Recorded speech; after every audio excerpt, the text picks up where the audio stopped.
오늘 우리에게 주시는 하나님의 말씀은 요한복음 12장 12절에서 19절까지의 말씀입니다. 신약성경 166페이지, 제 성경으로는 166페이지입니다. 신약성경 요한복음 12장 12절에서 19절까지의 말씀, 우리 한 절씩 교독하겠습니다. 그 이튿날에는 명절에 온 무리가 예수께서 예루살렘으로 오신다는 것을 듣고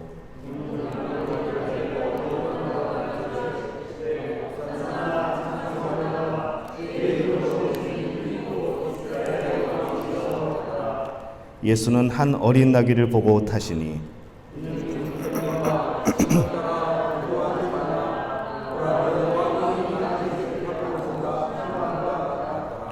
제자들은 처음에 이 일을 깨닫지 못하였다가 예수께서 영광을 얻으신 후에야 이것이 예수께 대하여 기록된 것임과 사람들이 예수께 이같이 한 것임이 생각났더라.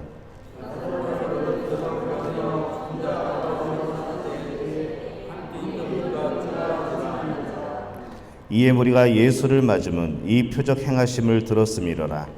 바리새인들이 서로 말하되 볼지어다 너희 하는 일이 쓸데없다. 보라 온 세상이 그를 따르는도다 하니라. 아멘. 하나님의 은혜가 오늘 예배하는 여러분 가운데 함께할 줄로 믿습니다. 우리 옆에 분들에게 인사하겠습니다. 하나님이 우리와 함께 하십니다. 온라인상에서도 서로 인사해 주시기를 바랍니다. 이곳에서 새로운 음식을 먹을 때마다 경험하는 일들이 있습니다. 어떤 맛이라고 상상을 하죠. 음식이 나오면 또 메뉴판을 보고서 이 음식은 이런 맛이겠구나 라고 생각을 합니다.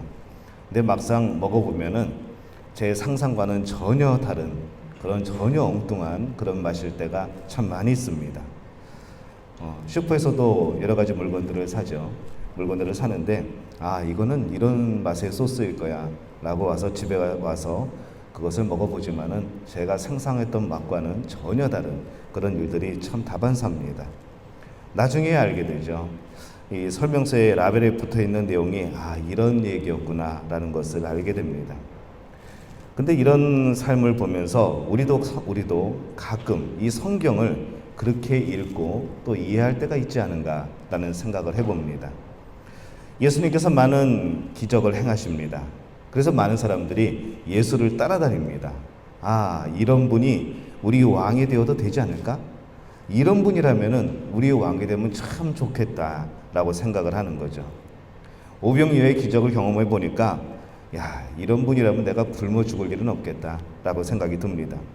병자들을 치유하시는 예수님을 보니까 난 이제 병 걸릴 일 없겠다라고 생각을 하는 거죠. 죽은 나사로를 살리는 모습을 보니까 이거 죽을 걱정도 없겠는데 라고 생각이 드니까 이분은 꼭 왕이 되어야 돼. 이분이 정말 왕이 되었으면 얼마나 좋을까 라고 생각이 사람들 사이에 퍼져나가기 시작합니다. 그리고 어느 날 예수님이 예루살렘 성으로 들어옵니다. 많은 사람들이 예수님의 예루살렘 입성을 보면서 기뻐하고 또 환호하죠. 호산나 찬송하리로다 주의 이름으로 오시는 이여 라고 외칩니다. 이 호산나가 무슨 뜻일까요? 자, 여기 계신 두 분께 질문을 해보겠습니다. 호산나가 어떤 뜻이죠?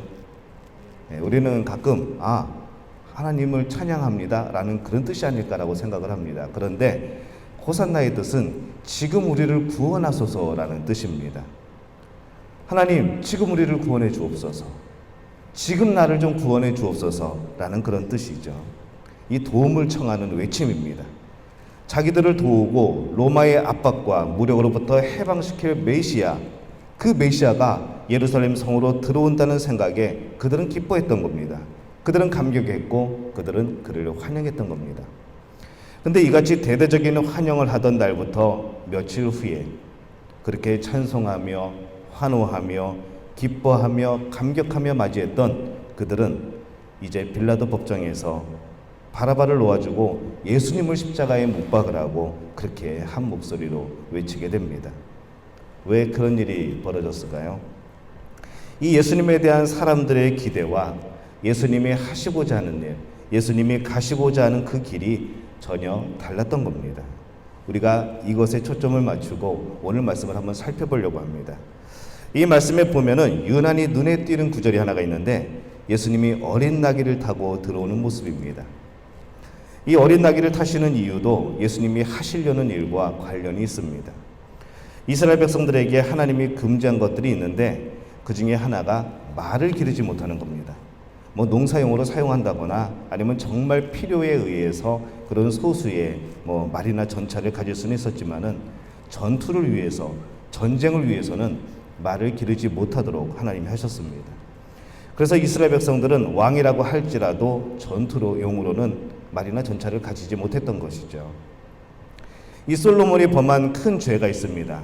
그 죄가 뭔가 하면은 말을 많이 가졌던 것하고 정치적인 이유 때문에 이방 여인들을 왕비로 삼은 것, 그 결과로 그들의 우상들이 들어오게 되고 섬기게 된 것, 이것이 바로 솔로몬이 범한 큰 죄였습니다.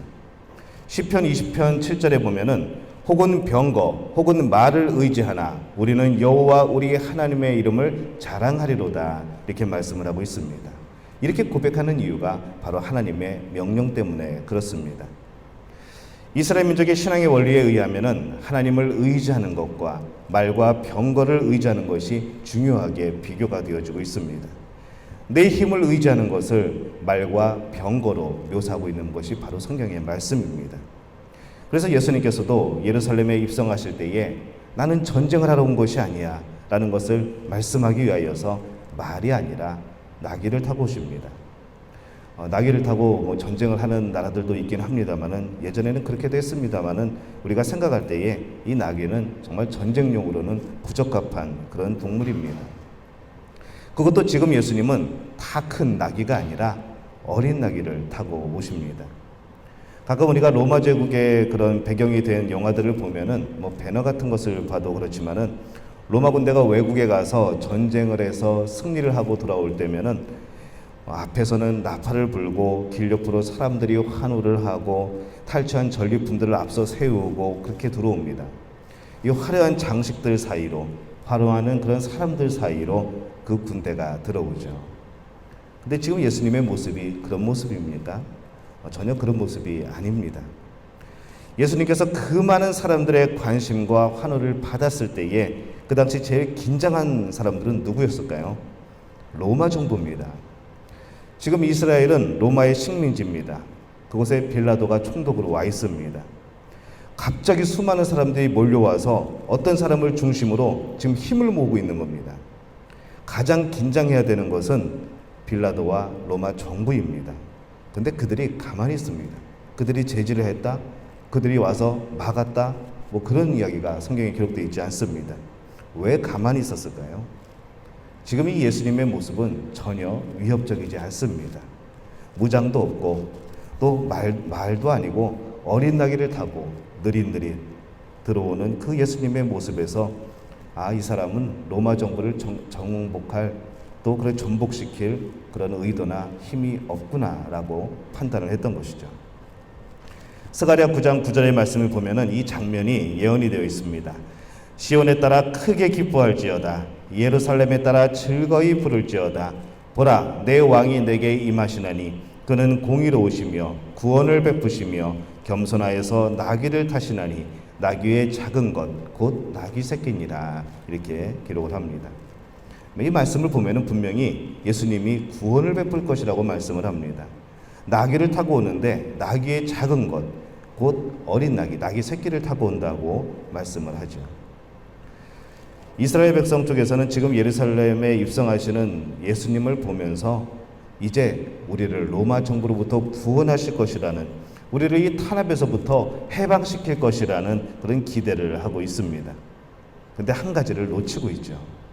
왜 예수님께서 이스라엘 백성을 구원하러 오시는데 나귀 새끼를 탔을까? 아무도 여기에는 생각이 미치질 못합니다. 예수님께서 다시 오실 그때는 세상을 심판하실 심판의 주로 오십니다. 권세와 영광 중에 오실 겁니다. 그러나 지금 구원을 베푸시기 위하여서 예루살렘으로 오시는 이 예수님은 평화의 상징인 어린 나귀를 타고 오십니다.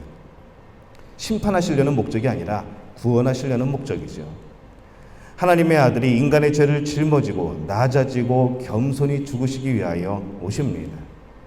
나귀를 탄 것이 겸손한 것이 아니라 하나님의 아들이 이 땅에 오셔서 우리를 위하여 대신 죽으시는 그 사건 자체가 겸손 아니겠습니까? 하지만 백성들은 왜 예수님께서 그렇게 어린 나귀를 타고 예루살렘 성으로 들어오시는지 이해하지 못했기 때문에 예수님을 오해합니다. 스가랴 12장 10절 말씀을 보면은 이스라엘 백성이 예루살렘 성으로 입성하시는 그런 예수님을 잘못 오해하고 잘못 알아볼 것에 대해서 이미 예언을 하고 있습니다. 스가랴 12장 10절을 제가 읽어봅니다. 내가 다윗의 집과 예루살렘 주민에게 은총과 간과는 심령을 부어주리니 그들이 찌른 바 그를 바라보고 그를 위하여 애통하기를 독자를 위하여 애통하듯 하며 그를 위하여 통곡하기를 장자를 위하여 통곡하듯 하리로다. 이렇게 예언을 하고 있습니다. 정말 그 예언대로 되었죠. 오늘날 이스라엘 백성은 자신들이 메시아를 십자가에 못 박아 죽였다는 사실을 깨닫게 됩니다. 거기에 대하여 회개하는 날이 온다고 성경이 말씀을 하고 있습니다. 그러나 우리가 이 사건을 놓고서 이 사건이 우리에게 주는 교훈이 과연 무엇일까 생각을 해보면은 참 뜻밖에도 놀라운 결론에 다다르게 됩니다. 예수님의 제자들과 그때 예수 그리스도를 환영했던 모든 사람들이 오해했던 것은 바로 이것이었습니다. 이스라엘 백성이 생각하는 메시아, 지금 그들이 당하고 있는 모든 어려움 속에서 공의로 심판하러 오셔서 자기들을 어려움과 억울한 핍박 가운데서 꺼내서 주실 자로 생각을 했지, 그들 자신이 고침을 받아야 되고 그들 자신이 죗값을 치러야 하고 거듭나야 될 그런 회개가 필요한 그것이 바로 자기들이라고는 전혀 상상치도 못하고 있었습니다. 이렇게 성경에 나타난 모습을 통하여 한번 생각해 봅니다. 하나님께서 우리를 향하여 지금 가지고 계신 뜻이 무엇일까?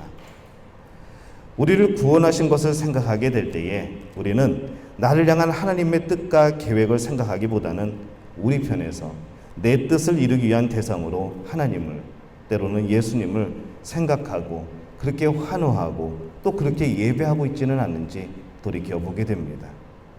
이 같은 생각 그 자체가 예수 그리스도를 십자가에 못 박게 만들었다는 사실을 확인하고 우리는 이것을 짚고 넘어가야 합니다.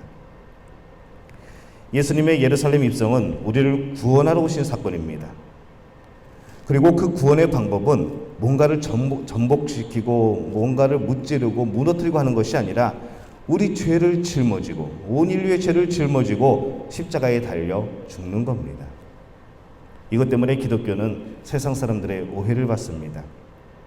하나님께서 왜 너희들을 고난 가운데 그렇게 놔두시냐는 거죠. 뭔가 바꿀 수 있지 않냐는 겁니다. 너희들이 전능하신 하나님이라고 말하는데 그 전능하신 하나님이 왜 고난 가운데 너희를 그렇게 놔두냐는 겁니다. 우리가 참 많이 듣는 이야기입니다. 하나님은 하나님의 자녀들에게조차도 오해를 받습니다. 하나님, 내가 예수님을 믿고 하나님 앞에 나왔음에도 불구하고 내가 안 믿었을 때와 안 믿는 사람과 도대체 뭐가 다릅니까? 라는 그런 질문이죠.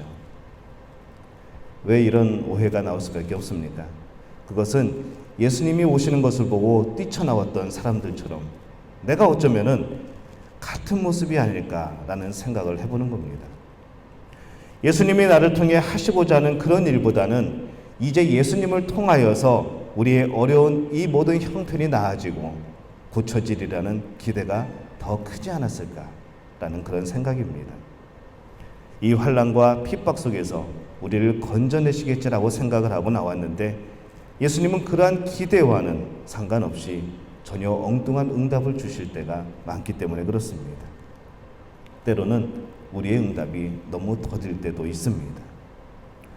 그래서 생각합니다. 참된 신앙의 길이 무엇일까? 라고 물어볼 때에 주님의 뒤를 묵묵히 쫓는 것. 저는 이렇게 정의를 내리고 싶습니다. 참된 신앙의 길은 주님을 묵묵히 쫓아가는 겁니다. 주님, 왜 이렇게 가시나요? 난 저리 가야 되는데. 주님, 왜 이렇게 하시나요? 나는 이 방법이 더 좋은데. 그럼에도 불구하고, 때로는 이해가 되지 않음에도 불구하고 묵묵히 주님을 쫓아가는 것. 세상 사람들은 그렇게 얘기할 겁니다. 야, 너희들이 속았어.